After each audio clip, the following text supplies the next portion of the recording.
सभी को जय मसीह की।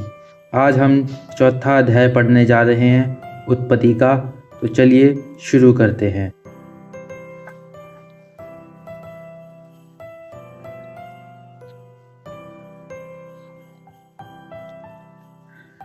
कैन और हाबिल। जब आदम अपनी पत्नी हवा के पास गया तब उसने गर्भवती होकर कैन को जन्म दिया और कहा, मैंने यहोवा की सहायता से एक पुरुष पाया है। फिर उसने उसकी भाई हाबिल को भी जन्म दिया। हाबिल भेड़ बकरियों का चरवाहा बन गया, परंतु कैन भूमि पर खेती करने वाला किसान बना। कुछ दिनों के पश्चात कैन यहोवा के पास भूमि की उपज में से कुछ भेंट ले आया, और हाबिल भी अपने भेड़ बकरियों में से कई एक पहलौठे बच्चे भेड़ चढ़ाने के लिए लाया और उसकी चर्बी भेड़ चढ़ाई। तब यहोवा ने हाबिल और उसकी भेड़ को तो ग्रहण किया, परंतु कैन और उसके भेड़ को उसने ग्रहण न किया। तब कैन अति क्रोधित हुआ और उसके मुंह पर उदासी छा गई। तब यहोवा ने कैन से कहा, तू क्यों क्रोधित हुआ और तेरे मुंह पर उदासी क्यों छा गई है? यदि तू भला करे तो क्या तेरी भेंट ग्रहण न की जाएगी? और यदि तू भला ना करे तो पाप द्वारा पाप पर छिपा रहता है और उसकी लालसा तेरी ओर होगी और तुझे उस पर प्रभुता करनी है। तब कैन ने अपने भाई हाबिल से कुछ कहा, और जब वे मैदान में थे तब कैन ने अपने भाई हाबिल पर चढ़कर उसे घात किया। तब यहोवा ने कैन से पूछा, तेरा भाई हाबिल कहाँ है? उसने कहा, मालूम नहीं। क्या मैं अपने भाई का रखवाला हूँ? उसने कहा, तूने क्या किया है? तेरे भाई का लहू भूमि से मेरी ओर चिल्ला कर मेरी दुहाई दे रहा है।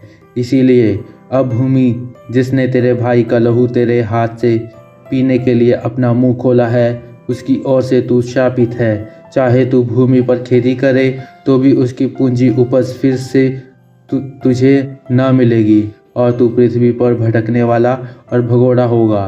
तब कैन ने यहोवा से कहा, मेरा दंड सहने से बाहर है। देख, तूने आज के दिन मुझे भूमि पर से निकाला है, और मैं तेरी दृष्टि की आड़ में रहूँगा और पृथ्वी पर भटकने वाला और भगोड़ा रहूँगा, और जो कोई मुझे पाएगा मुझे घात करेगा। इस कारण यहोवा ने उससे कहा, जो कोई कैन को घात करेगा उससे मैं 7 गुना बदला लिया जाएगा।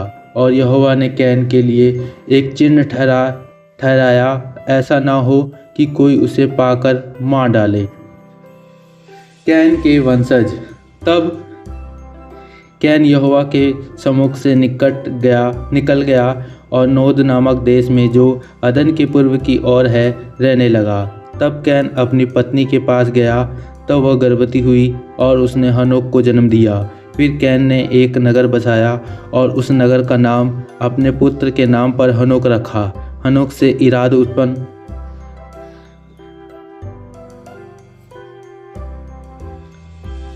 हनोक को जन्म दिया। फिर कैन ने एक नगर बसाया, उस नगर का नाम अपने पुत्र के नाम पर हनोक रखा। हनोक से इराद उत्पन्न हुआ और इराद से महुआएल उत्पन्न हुआ, और महुआएल से मतुशाएल, और मतुशाएल से लमेक उत्पन्न हुए। लमेक ने 2 स्त्रियां ब्याह ली, जिनमें से एक का नाम आदा और दूसरी का नाम सीला था।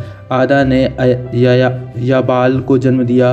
वह तंबुओं में रहने लगा और पशुपालन इन दोनों रीतियों का प्रवर्तक हुआ। और उसके भाई का नाम युबाल था। वह वीणा और बांसुरी आदि बाजों के बजाने की सारी रीति का प्रवर्तक हुआ। और सीला ने फिर तुबल कैन नामक एक पुत्र को जन्म दिया। वह पीतल और लोहे के सब धार वाले हथियारों का गढ़ने वाला हुआ। तुबल कैन की बहन नामा थी, और नवेन ने अपनी पत्नियों से कहा, हे आदा और हे सीला, मेरी सुनो। हे लमेक की पत्नियों, मेरे बात पर कान लगाओ। मैंने एक पुरुष को जो मुझे चोट लगाता था, अर्थात एक जवान को जो मुझे घायल करता था, घात किया है। जब कैन का बदला 7 गुना लिया जाएगा तो लमेक का 70 गुना लिया जाएगा। सेत और एनोस। आदम अपनी पत्नी के पास फिर गया और उसने एक पुत्र को जन्म दिया और उसका नाम यह कह के सेत रखा, परमेश्वर ने मेरे लिए हाबिल के बदले जिसको कैन ने घात किया था एक और वंश ठहरा दिया है। सेत के भी एक पुत्र उत्पन्न हुआ और उसने उसका वंश का नाम एनोस रखा। उसी समय वे लोग यहोवा से प्रार्थना करने लगे। आमीन।